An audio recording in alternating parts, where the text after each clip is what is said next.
Alors, bonjour tout le monde. Bienvenue à cette présentation dans le cadre de l'Université féministe d'été qui va viser à comprendre les perspectives des jeunes qui détransitionnent à propos des discours sur la détransition. Je suis Annie-Pauline Santasson, je suis professeure titulaire à l'École de travail social ici à l'Université de Montréal et aussi titulaire de la chaire de recherche du Canada Répare sur la recherche partenariale et l'empowerment des jeunes vulnérabilisés. Oui, bonjour. Donc moi, c'est Morgane Gély. Je travaille avec Annie comme conseillère principale à la recherche à l'Université de Montréal aussi. Donc, nous allons être avec vous pour les 30 prochaines minutes pour parler des perspectives des jeunes sur la détransition. Donc, peut-être juste vous mettre un petit peu en situation par rapport, en contexte par rapport au projet. Donc, c'est un projet qui est financé par le CRSH qui, à l'origine, visait à mieux comprendre la détransition. Faut se souvenir qu'en 2020, on ne parlait pas de ce sujet-là. Il n'y avait pratiquement pas de recherche. En fait, la seule chose qu'on voyait, c'était des informations qui circulaient dans les médias. Donc, on a décidé de développer un projet pour essayer de comprendre à travers une triple perspective la manière dont les détransitions sont vécues et sont discutées. Donc, c'est une étude en trois volets, là. Les trois perspectives, c'est qu'on a voulu comprendre la perspective des jeunes qui ont détransitionné ou discontinué leur transition. On a aussi voulu comprendre l'expérience générale des professionnels en santé trans. Et on a aussi voulu comprendre ce qui se passait au niveau des médias, au niveau des articles de médias traditionnels, donc articles de journaux et aussi sur Twitter, maintenant connu sur X. Et l'idée de ça, en fait, c'est de mettre en dialogue ces trois perspectives-là pour être capable de dégager une compréhension plus nuancée, euh, plus juste, en fait, de ce qu'est la détransition ou la discontinuation des transitions. Donc, l'analyse de ces données-là, elle est presque terminée pour tous les volets. On est en train de publier des articles. Donc, aujourd'hui, on va vous parler d'une dimension spécifique qui est la perception des jeunes. Peut-être juste avant de débuter, présenter l'équipe parce qu'on est deux aujourd'hui, mais c'est le travail de plusieurs personnes. Donc, vous avez les co-chercheurs, Denise Médico, Alexandre Barry, Mélanie Millette, Olivier Turbide, Morgane s'est présentée. On a des personnes employées aussi qui ont travaillé avec nous, Tommy, Edith, Elio, Sidonie. Et nous avons deux personnes collaboratrices, François Susset et Auguste Paradis, ainsi qu'un organisme partenaire qui est l'organisme Jeune Identité Créative. Donc, pour vous mettre en contexte, pour les gens qui ne connaissent pas tellement la détransition, euh, ben, en fait, peut-être la première chose que je dirais, c'est que la détransition, ça suit une transition de genre. Donc, c'est des personnes qui sont de la diversité de genre, évidemment, et qui vont décider de faire une transition, soit sociale, médicale ou légale. Il faut aussi se rappeler que c'est impossible. Alors qu'on commence à travailler avec des jeunes trans et non-binaires, des jeunes de la diversité de genre ou même des jeunes qui se présentent euh, pour, euh, pour avoir des interventions, des suivis, peu importe, de savoir qui va continuer, discontinuer. Les jeunes qu'on va, les jeunes dont les entrevues vont être discutées aujourd'hui, ben, c'est des jeunes qui ont discontinué leur transition. Euh, donc, c'est difficile de savoir c'est quoi la prévalence parce que même d'avoir une prévalence sur le nombre de jeunes trans et non-binaires, c'est difficile à voir. On a des petites idées, mais bon, il y a la question de comment on définit, etc. Et il y a aussi la même chose qui se produit au niveau de la détransition. Donc, il y a différentes statistiques et ces statistiques-là diffèrent selon les méthodologies qui sont employées. Donc, on voit que ça diffère entre, bon, en fait, il y a des études qui montraient avant que c'était presque 0% là, de détransition chez les jeunes adolescents suivis dans des cliniques de genre euh, à Amsterdam. Mais bon, les statistiques qu'on a ici, en fait, ça vous montre que c'est entre 3,5 et 13%. Mais les méthodologies sont vraiment différentes. Si on regarde la statistique de 13,1% de Turban et son équipe, c'est des personnes qui, actuellement, au moment de remplir l'enquête, s'identifient comme trans et donc qui ont des transitions, qui ont déjà détransitionné dans leur vécu, dans leur histoire. mais qui ont retransitionné depuis. Quand on regarde l'étude de Brick, ben c'est autrement, c'est vraiment de regarder les pourcentages. Donc, ça dépend vraiment. Il y a des études qui vont avoir des pourcentages encore plus hauts et qui vont regarder, par exemple, la continuité de prise de médicaments à travers les dossiers d'assurance. Donc, il faut vraiment faire attention avec ces pourcentages-là. Ce qu'on voit aussi, c'est que la représentation de la détransition médiatique insiste souvent sur les regrets, donc on voit des jeunes qui regrettent leur expérience, souvent des discours autour des erreurs de parcours, des erreurs aussi de diagnostic.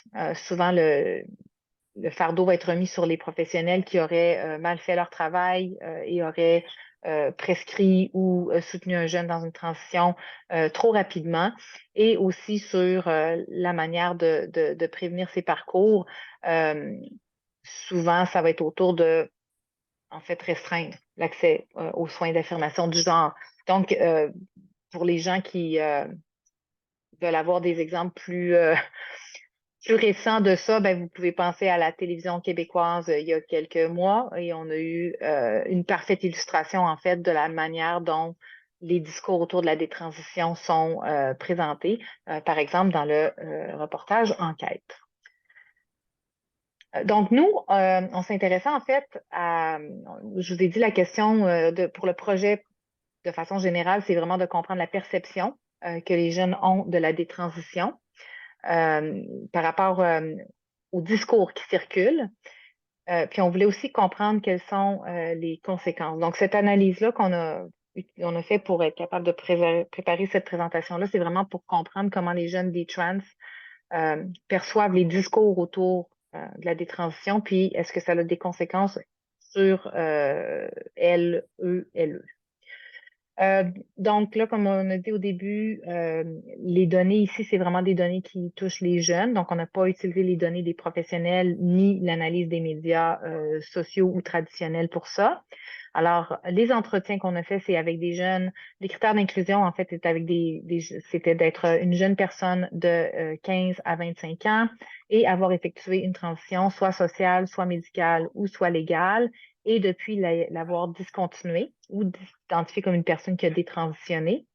Maintenant, les jeunes qu'on a recrutés, on a 25 jeunes dans notre échantillon et ils ont entre 16 et 25 ans, donc on n'a pas recruté aucune personne de 15 ans. Ils proviennent de plusieurs endroits, États-Unis, Canada, France, Écosse, Finlande, Allemagne, Belgique et Indonésie. Et on a 20 personnes assignées filles à la naissance et 5 personnes assignées garçons à la naissance.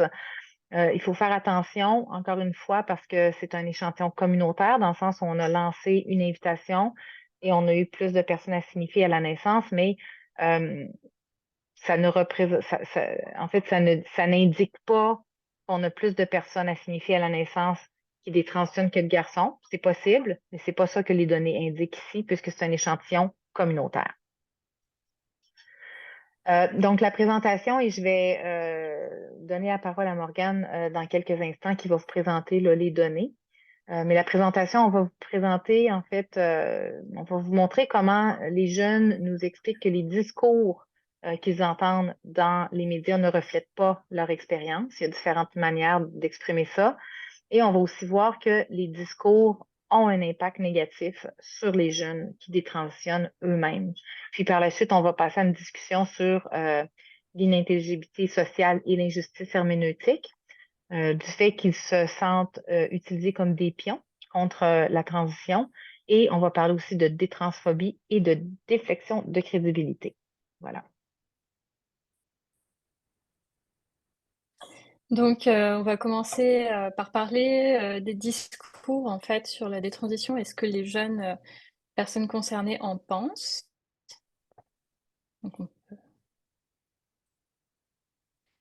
Donc, en fait, la chose qui est beaucoup ressortie en fait parmi les entrevues, c'est qu'il y avait un manque de représentation. En fait, les jeunes disent que on parle pas beaucoup de détransition dans les médias, dans la société, et surtout les personnes assignées garçons, en fait, qui détransitionnent, on en parle très très peu. Euh, les jeunes nous ont dit aussi manquait beaucoup d'informations, qu'il y avait assez peu de recherches sur le sujet et que quand elles voulaient se renseigner dans leur démarche pour détransitionner, c'était difficile de trouver de l'information. Et puis aussi, beaucoup de jeunes nous disent que leurs expériences sont minimisées, qu'on dit parfois que la détransition n'existe pas, que les chiffres sont très, très bas et hem et en fait, bah, les jeunes, du coup, se sentaient un petit peu, invisibilisés par rapport à ça.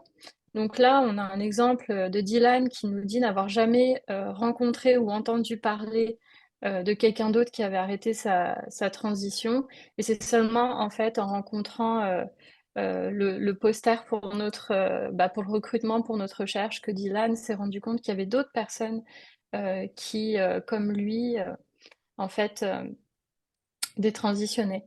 Donc donc ça montre que c'est quelque chose qui, à l'époque, était assez peu représenté et puis là, Sam nous parle d'une problématique, qui bah, en fait, par rapport au fait qu'on dise qu'il n'y a pas de personnes dites trans, notamment dans le milieu médical. En fait, Sam nous explique que la plupart des personnes, que qu'elle connaît, en fait, quittent le milieu médical lorsqu'elles détransitionnent, en fait. Donc ça amène beaucoup de médecins parfois à dire qu'il n'y a pas de gens qui détransitionnent, mais il se peut que dans certains cas, c'est seulement parce que les personnes quittent le milieu médical et ne vont pas parler de leur détransition à leur médecin. Donc, ce que les jeunes nous ont raconté aussi, c'est que non seulement, ils et elles sont peu représentés, mais lorsqu'on parle de la détransition, les représentations, en fait, ne reflètent pas forcément, ce qu'elles vivent. Donc, les jeunes nous ont beaucoup parlé d'un manque de nuances dans les discours. Hem, donc là, par exemple, Emma nous montre, qu'il y a une vision qui est très simplifiée, du genre. Donc Emma nous dit: «Dans tous les reportages que j'ai vus sur les personnes transgenres, elles savent toujours qu'elles sont de ce genre dès le départ et il n'y a pas de représentation de l'exploration, du changement d'avis, de l'inconfort et de tout ce qui s'ensuit», vous voyez? Et c'est tellement plus complexe que ce que les gens laissent entendre. Donc on voit que souvent on va pas, représenter la complexité des parcours. Hem Et puis, parfois, bah, il va y avoir certains stéréotypes aussi sur les personnes, dites trans. Donc, parfois, on va représenter leur trajectoire comme étant pas authentique. On dit parfois notamment que des personnes, dites trans, n'étaient pas réellement trans, qu'en fait, elles ont juste, suivi une mode, par exemple et que, ben, c'est ça, c'était pas, vraiment leur identité trans n'était pas authentique. Hem, donc en fait, là, on a Dylan aussi qui nous en parle, c'est juste quelque chose qu'on m'a dit que je donnais une mauvaise réputation à la communauté trans en arrêtant ma transition, parce que cela donne l'impression que la communauté est pleine de gens qui font semblant et que c'est juste une phase ou quelque chose comme ça. Donc ça montre un peu cette idée de non-authenticité, puis d'invalidation un petit peu des parcours, des personnes qui ont détransitionné. On voit aussi que parfois les jeunes dits trans sont présentés comme victimes de pressions externes. Donc à la fois des pressions externes à détransitionner. Donc des fois, on va dire que les gens arrêtent leur transition parce qu'on les a forcés à arrêter. Donc ça vient souvent de discours plutôt, transaffirmatifs ou dans les communautés trans. Et à l'inverse, on a des discours plutôt qui vont dire que les jeunes ont transitionné, à cause de pression parce que, ils et elles ont été contaminés ou, influencés. Donc là, c'est comme le discours inverse qui est plutôt porté par des personnes, bah, radicales, féministes ou, critiques du genre. Donc en fait, ces 2 discours qui sont a priori opposés, ben, vont tous les 2 montrer les jeunes comme vivant en dépression. Heu et parfois aussi, on présente, ben, même en fait souvent la détransition comme un avertissement contre les dangers de la transition, en insistant notamment sur le regret et en disant, bah, voilà: «Attention, s'il y a des gens qui détransitionnent, ça veut dire que, la transition était peut-être pas une bonne chose». Hem, on voit aussi donc, là, on a 2 personnes qui témoignent par rapport à ces discours. Théo nous dit: «Le discours le plus ridicule et aussi le plus misogyne, c'est que les personnes assignées femmes qui transitionnent sont conditionnées à le faire et cela recoupe beaucoup de capacitisme vraiment dégoûtant. Et ils prétendent qu'il y a comme des gangs de manipulation mystérieux sur Internet ou quelque chose comme ça qui les pourchassent. Je veux dire, c'est ridicule, il n'y a pas de gang de manipulation qui pousse les gens à transitionner. Donc là, c'est quelqu'un qui nous dit comment euh, cette idée de pression à faire une transition bah, reflète pas forcément la réalité. Euh, et là, à l'inverse, Eleanor nous parle bah, du discours contraire, donc en disant beaucoup de gens semblent penser que vous détransitionnez en raison de la pression sociale ou parce que vous n'êtes pas assez soutenu ou parce que votre transition ne se déroule pas comme vous le souhaitez et donc que vous détransitionnez par désespoir en gros, alors que c'est probablement la minorité des cas que j'ai vus lorsque j'ai parlé avec des personnes des trans. Donc c'est deux points de vue un peu opposés. Euh, Et là, on a quelqu'un, donc Kit, qui nous raconte un peu la problématique par rapport au fait de présenter des transitions comme un danger, en disant, je pense que dans beaucoup de ces communautés, les gens se font typiquement dire qu'ils ont ruiné leur corps, ils ont gaspillé des années de leur vie, ils ont fait quelque chose de vraiment stupide et maintenant ils en payent le prix. Les gens de leur entourage les jugent pour avoir transitionné et encore plus pour avoir en fait détransitionné. Donc on voit ici qu'il y a une représentation quand même très négative de la détransition. Euh, il y a un autre point qui est beaucoup ressorti dans les discours, c'est l'aspect très politique et l'instrumentalisation des expériences. En fait, les jeunes nous ont dit parfois être dépossédés de leur histoire et que leur histoire était parfois utilisée hors de son contexte. Donc, on a San ici qui nous explique, j'ai eu des problèmes avec une journaliste qui parlait de ma tentative de suicide sans ma permission. C'était sous un pseudonyme et ma photo n'était pas utilisée, mais c'était quand même ridicule. J'ai dû me battre avec elle. J'ai dû demander à 400 personnes sur Twitter de la harceler pour qu'elle l'enlève, parce qu'elle m'utilisait clairement pour ses propres objectifs. Donc en fait, ce que les jeunes nous ont raconté, c'est que souvent, on présentait leur expérience pour justifier le fait qu'on devrait limiter l'accès aux soins d'affirmation du genre. Et ces discours vont souvent cibler particulièrement les jeunes, où on va dire que on ne devrait pas laisser des personnes mineures accéder à des soins d'affirmation du genre. Donc en fait, euh, les jeunes nous ont dit se sentir instrumentalisés, euh, qu'ils avaient l'impression d'être un peu comme des pions. Donc c'est ce que Jada nous dit là. Cela me donne un peu l'impression d'être un pion parce qu'ils sont incapables de voir toute ma vie pour ce qu'elle est et ma décision de faire une détransition pour ce qu'elle est. Au lieu de cela, je vois plutôt qu'ils prennent un élément de mon histoire et l'utilisent pour justifier que personne ne devrait transitionner. Donc nous devons changer toutes ces lois pour que les gens n'aient pas accès à la transition. Ce n'est pas ce en quoi je crois, ce n'est pas mon motif. Donc on voit qu'en plus, cette instrumentalisation des discours, euh, les jeunes qui détransitionnent ne sont pas forcément d'accord avec cette manière dont on utilise leur histoire pour dire qu'il faut réduire l'accès aux soins. Et donc, bah, les jeunes nous disent effectivement que les discours aussi sont centrés sur l'idée de regret, la menace que représentent les personnes LGBT pour les enfants. Donc, on peut passer à la phrase après. Euh, Ce qu'on va voir en fait, c'est que ces discours en fait ont un impact négatif sur les jeunes des trans. Donc, on va d'abord parler de l'inintelligibilité des expériences de détransition. Donc, on a dit que les expériences étaient assez peu visibles euh, ou parfois pas vraiment représentatives des expériences des personnes.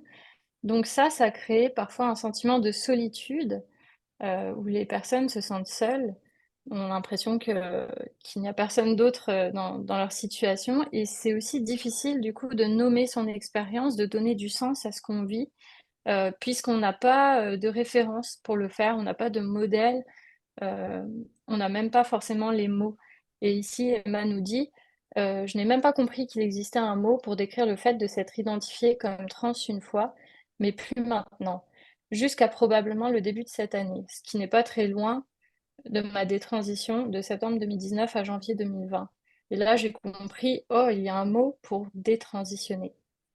Donc, les jeunes, en fait, ont du mal à se reconnaître, à même identifier leur propre expérience, mais il y a aussi un effet d'un point de vue social où les personnes ne sont pas intelligibles socialement. On va pas forcément les comprendre, on va pas forcément les reconnaître, voire même on va nier leur existence ou penser qu'elles n'existent pas. Donc c'est ce que nous dit Sacha ici. Les gens continuent d'avancer des statistiques que je ne sais pas d'où ils tirent. Ils disent qu'il n'y a que 0,1% des gens qui détransitionnent. Et je me dis, où est-ce que vous avez trouvé ça? C'est peut-être vrai, mais d'où tenez-vous cela? J'ai vu cette idée circuler. Je me souviens qu'il y a des gens qu'on me disait que les gens ne faisaient pas ça, qu'ils ne détransitionnent pas, que ça n'arrivait pas. Cela me fait peur. Certaines personnes ne nous considèrent même pas comme des êtres réels parce qu'elles sont convaincues de quelque chose. Donc là aussi, on voit que ben, les personnes se sont complètement inexistantes socialement et, et effacées. Les jeunes nous ont dit aussi donc se sentir comme des pions, c'est ce qu'on disait un peu par rapport à l'instrumentalisation. Hem, il y avait vraiment l'idée de se dire, ben, qu'on utilisait leur histoire pour servir des agendas politiques et que ça se faisait, en fait, à l'encontre parfois de leurs propres opinions politiques et de leurs propres intérêts. Puisque finalement, ce que les discours cherchent à faire, c'est pas vraiment de parler, de ce que vivent les personnes, qui détransitionnent et comment est-ce qu'on pourrait les soutenir. Mais en fait, il y a souvent ce but de dire, bah, pourquoi il faudrait pas faire des transitions. Donc, les jeunes avaient tendance à dire qu'ils vivaient ça plutôt négativement. Là, Théo nous dit: «Je suppose qu'il y a des gens qui essayent d'utiliser des transitionneurs comme des pions contre la transition. Il y a des gens qui essayent vraiment de représenter leur histoire de bonne foi, mais malheureusement, c'est le premier cas qui est beaucoup plus répandu de nos jours, ce que les personnes trans ne méritent pas et les personnes, retrans ne méritent pas non plus. Les seules personnes qui en bénéficient, ce sont les politiciens de droite avec leur guerre culturelle idiote et personne d'autre, ce qui est, je pense, assez triste». Donc on voit ici, heu, Théo qui montre que c'est finalement, ça désavantage à la fois les communautés trans et des trans d'avoir des discours comme ça très politisés. Hem, il y a des jeunes aussi qui disent qu'ils ont peur que leur expérience soit utilisée contre les personnes trans. Donc là, Olivia nous dit: «Nous sommes présentés comme la preuve que les personnes trans n'existent pas, mais ce n'est pas le cas. Il y a des personnes trans qui existent vraiment. Je pense que cela devrait être considéré comme un peu plus normal au lieu de dire: "Oh, ils sont pas vraiment trans, ils ne sont pas allés jusqu'au bout"». Vous voyez? C'est pour ça, des personnes trans ne sont pas naturelles parce que c'est la preuve que le transgendérisme est une secte, parce que ces personnes s'échappent et elles redeviennent ce qu'elles étaient ou qui elles étaient. Je n'aime pas du tout cette représentation de nous. Donc là encore, on voit que les personnes sont assez inconfortables avec ces représentations. Ce qui est apparu aussi dans nos entrevues, c'est qu'il y avait une forme, d'ambivalence, en fait, parfois, par rapport au discours. En réalité, les mouvements, qu'on pourrait qualifier de TERF, donc les Trans Exclusionary Radical Feminists, donc qui sont des mouvements féministes radicaux qui vont exclure les personnes, trans, les femmes trans notamment de leur mouvement. Heu, parfois, elles ont des discours qui peuvent attirer les jeunes des trans, notamment parce que, bah, les personnes qui détransitionnent vont souvent manquer de communauté ou de soutien et les personnes, bah, des mouvements TERF ou gender critical vont afficher une forme de soutien ou du moins d'intérêt pour leur histoire. Puis c'est ce que nous explique Sun ici. À l'époque, je m'ennuyais et puis il y avait le confinement, le manque d'attention et soudain, toutes ces tâches qui se sont jetées sur moi comme en train de m'aduler. Et bêtement, j'ai pensé: «C'est bien, je suppose, on m'écoute pour une fois. J'ai vraiment beaucoup de choses nuancées à dire et ces gens m'écoutent, donc je vais continuer à leur donner». Et je pense que c'est ce qui se passe dans beaucoup de ces histoires. Les personnes dites trans ont tellement soif d'une oreille attentive qu'elles sont prêtes à laisser certains de leurs principes de côté sur des choses et ensuite elles se font simplement utiliser. C'est vraiment frustrant à voir. Donc, heu, les personnes parfois elles s'identifient, à certaines parties de ces discours, aussi, puisque, notamment, dans les discours, féministes radicaux, heu, bah, il y a par exemple des personnes assignées femmes qui peuvent, s'identifier à certaines expériences comme, la violence qu'on vit dans un monde patriarcal ou les expériences d'agression qui sont aussi dénoncées par les personnes radicales féministes. Donc, il peut y avoir quelque chose d'attrayant dans ces discours, mais en même temps, les jeunes nous disent aussi que ces discours peuvent être blessants, déshumanisants, voire même prolonger des sentiments douloureux. Et on a même quelqu'un qui nous a parlé d'une forme d'autopunition, de self-harm. Donc je pense qu'on peut le voir sur la prochaine diapo. Donc c'est ça, on a Sun ici qui nous dit qu'elle a commencé en fait à lire des ouvrages féministes radicaux qui qualifient les corps comme le sien de mutilés. Et donc Sun est devenu accro à ces discours qui étaient devenus une forme d'automutilation. Et Sun nous dit, j'ai commencé à regarder des photos de moi avant même de me couper les cheveux et à me dire, bon, en fait, j'étais pas si mal que ça, sans même m'arrêter pour penser à la gêne que j'éprouvais tout le temps. Mais j'ai commencé à me dire que je m'étais peut-être ruinée. Donc ce qu'on voit là, en fait, c'est que des fois, ces discours, ça vient amplifier des sentiments qui sont déjà négatifs pendant la détransition, et ça peut être plutôt néfaste. Et puis là, Ethan nous dit aussi qu'il a une certaine fatigue de voir certains discours radicaux qui présentent en fait les femmes trans comme étant misogynes. Donc c'est aussi quelque chose qui a été mal vécu de sa part.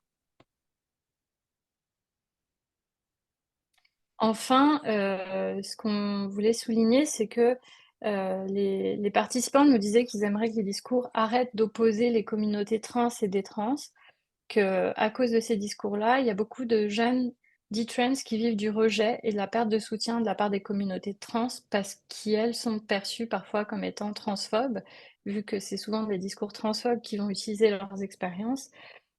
Et on a aussi beaucoup de jeunes qui décident de ne plus parler de leur expérience par peur des réactions violentes ou par peur que leur histoire soit instrumentalisée. Donc on a ici des formes d'auto-silenciation, et on a même Shane ici qui nous dit qu'il y a beaucoup de personnes qui lui ont envoyé de la haine sur Internet lorsqu'elle a fait sa détransition.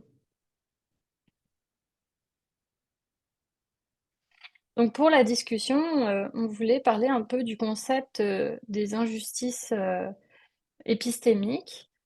Donc on peut passer à la prochaine diapo, c'est ça. En fait, c'est ce que Fricker a défini comme étant une injustice dans la manière dont des biens épistémiques sont distribués, donc notamment l'information et l'éducation.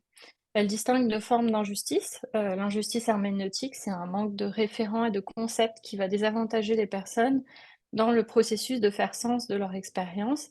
Et on a les injustices testimoniales, c'est plutôt le processus qui vise à discréditer la voix de certaines personnes sur la base de stéréotypes notamment et de préjugés. Donc, on le voit, les personnes des trans qui sont très peu représentées ont du mal en fait à faire sens de leur expérience, et ça nous a fait nous poser la question par rapport au processus de meaning making qui a été pas mal développé par Park et Folkman. C'est un processus qui permet en fait d'aligner la signification qu'on donne à une situation par rapport à ses valeurs. Et ça permettrait d'aider la résilience. Sauf que les jeunes des trans n'ont pas accès finalement à tous les outils pour donner du sens et notamment un sens positif à leur expérience. On voit que cette inégalité a l'avantage des personnes qui propagent ces narratifs et qui en fait généralement vont renforcer une vision très cisnormative du genre, très binaire aussi. Et on voit que les discours sont homogènes, ce qui efface la complexité et la diversité des parcours. Ensuite, il y a une dimension aussi qui concerne plutôt l'objectification des parcours dits trans. En fait, on utilise les personnes dites trans comme une simple source d'information et non pas comme des informateurs, informatrices qui seraient actifs dans ces discours. Donc ça vient dénier leur subjectivité. Et puis, du coup, ces discours sont encadrés dans une logique trans-antagoniste qui va nourrir une panique morale et un agenda politique. Et donc, généralement, le fait de dire qu'il faut plus de gatekeeping, donc réduire l'accès aux soins de santé pour les personnes trans, dans les soins trans affirmatifs. Et cette politisation, elle va aussi brouiller l'intelligibilité des expériences des trans en ajoutant cette dimension politique qui n'est pas forcément alignée avec les expériences et les intérêts des personnes trans, des trans, pardon. Et enfin, eh bien, on a aussi l'aspect de l'injustice testimoniale. En fait, l'instrumentalisation des parcours, ça nourrit des stéréotypes qui concernent les jeunes des trans, et ça mène à ce que McKinnon appelle la détransphobie, c'est-à-dire des discriminations basées sur le fait d'avoir arrêté une transition.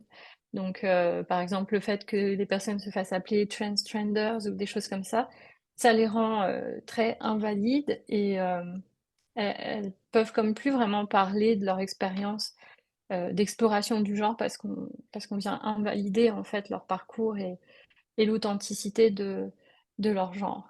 Et tout ça mène aussi à des sentiments de honte, de culpabilité, de peur du rejet, et donc à des formes de silenciation à la fois externe, le rejet communautaire, et d'autosilenciation interne. Donc ne plus oser parler de son expérience. Oui, merci Morgane. Donc, je pense que ce que ça nous montre au final, c'est que les discours qui circulent entourant les personnes qui détransitionnent, les jeunes ici notamment, sont souvent très peu et très mal représentés. Ils représentent très mal là, les vécus de ces jeunes-là. Donc, ça amène à l'importance d'être critique face à ces discours-là parce que les personnes qui finalement en payent le prix, ce sont les jeunes personnes elles-mêmes. Donc, on aurait vraiment avantage à s'assurer que les discours sur la détransition reflètent réellement leur expérience pour que ces personnes-là puissent plus se reconnaître, se sentir entendues. Et puis, ça peut évidemment avoir un impact là, sur leur bien-être selon ce qu'on voit dans les données. Donc, on vous remercie pour l'écoute. Ici, vous avez les références. Et voilà. Bonne